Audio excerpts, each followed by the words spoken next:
আজ রান্নায় যা ঘটলো সেটা দেখে তো প্রথমে ভেবেছিলাম সব গেল। দুধ গরম করতে বসিয়েছিলাম আর টুক করে কেটে গেল। কিন্তু তখন সহজে হার মানার পাত্রী নই আমি। কেটে যাওয়া দুধের ছানাটাকেই কাজে লাগিয়ে বানিয়ে ফেলাম একদম পারফেক্ট একটা ডিশ।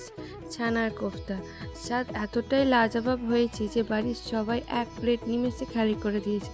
দেখুন কিভাবে বানালাম। একটি পাত্রে ছানা ভালো করে মেখে নিয়ে তাতে কুচনো কাজু কিশমিশ, সামান্য নুন, চিনি, গরম মশলা ও ময়দা মিশিয়ে মিশ্রণটা ভালো করে বানিয়ে নিয়েছি। এরপর গোল বা চ্যাপ্টা কোফতার আকারে করে গরম তেলে লালচে করে ভেজে তুলে রাখুন। একটি ছোট বাটিতে আদা বাটা, জিরে গুঁড়ো, ধনে গুঁড়ো, কাশ্মীরি লঙ্কার গুঁড়ো, সামান্য জল দিয়ে গুলে রাখুন। আলাদা করে কাজু, পোস্ত, চারমগজ ও সামান্য জল দিয়ে একসাথে মিহি করে পেস্ট করে রেখে দিয়েছি।